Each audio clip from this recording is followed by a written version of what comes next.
E-learning yang digabungin sama online ini sangat efisien, efektif juga menurut saya. Karena online-nya itu bukan lagi dipakai waktunya untuk menjelasin modul. Modul itu kan sudah kita pelajari, sudah kita setidaknya ada gambaran garis besarnya dan kita pelajari melalui e-learning. Nah, dipermudah juga dengan modul yang sudah diberikan sebelumnya. Jadi kita udah baca atau kita udah, oke.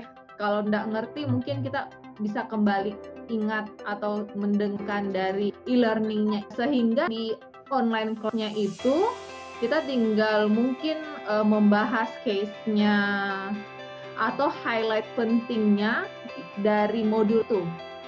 Jadi nggak terlalu membuang waktu, fleksibel juga kita bisa lakukan pada saat waktu kosong gitu. Karena kan kita juga kerja, ada kehidupan keluarga juga. Jadi kita bisa waktu kosong, kita bisa kerjain. Atau kita bisa baca, nonton itu apa e-learningnya.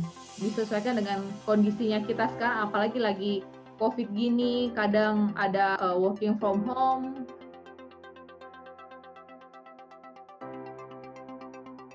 Menurut saya kalau diberikan ke semua karyawan juga cocok juga dengan adanya e-learning di blended learning ini, kan kita belajar itu bukan berhenti pada saat kita di bangku kuliah. Kita kan juga mesti tetap ngupdate ilmu kan, ngupdate tentang case-case yang terjadi gitu.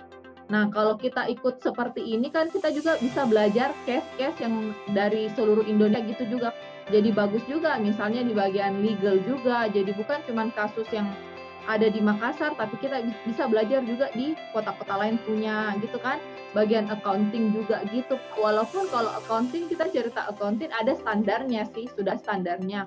Cuman kan pasti ada case-case yang bukan kayak matematika 1 tambah 1 sama dengan 2 gitu. Dan metode seperti ini cost-nya bisa diminimkan, lebih fleksibel, dan tujuan pembelajarannya pun dapat. Kalau kita cerita pekerjaan itu pasti terkait dan relevan sekali. Saya sendiri basicnya kan sudah dari kredit AOP kemarin. Jadi nyambung juga kan. Apa yang disajikan itu pun sudah kita lakukan, sudah kita praktekkan di cabang gitu. Tapi ada poin-poin tambahan mungkin yang diberikan melalui training ini, kemudian diingatkan kembali, kemudian ada mungkin masukan juga case-case dari kota-kota lain. Karena kalau kita bicara kredit sendiri, Pak Susanto ini udah jelasin juga kemarin di online kelasnya, bukan cuma pada saat kita berikan kredit itu selesai, tapi kita berikan kredit itu bisa kembali nggak ini kreditnya, membayar nggak ke kita. Jadi kalau kita cairin kredit udah selesai kita nggak manage, kan takutnya nanti ngawur jalannya. Kita bisa lebih aware lagi di kondisi pandemi juga ini, kira-kira nasabah kita ini ngeluarin sinyal positif atau negatif nggak? Nah, kalau positif kan bagus, kita bisa kasih advice untuk ngembangin usaha. Kalau negatif ya sama-sama kita duduk bersama supaya kita cari jalan keluarnya.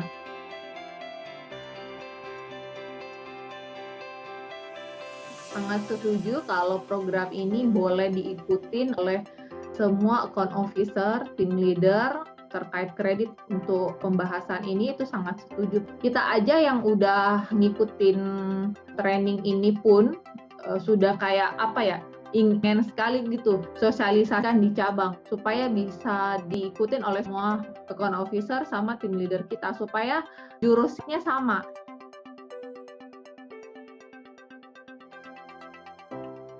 Sangat jelas, sebelumnya kan sudah dikasih modul. Nah, isi e-learning-nya juga kan kurang lebih sama dengan modulnya kan. E-learning-nya juga selain Pak Oni menjelaskan, berbicara, ada teksnya juga yang muncul di sebelahnya gitu.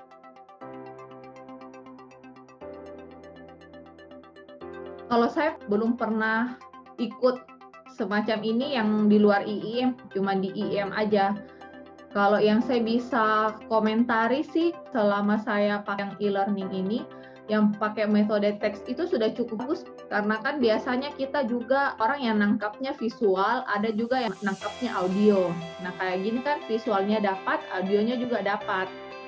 Cuman kalau kemarin saya pakai handphone, back sound-nya itu Pak, bikin ngantuk saya Pak, karena kan gitu. Musiknya juga yang hentak-hentak kan juga nggak konsen juga belajarnya ya. Tidak perlu diragukan lagi, karena udah paling top dah. Kemarin startnya itu jam 1 IB, berarti jam 2 WITA.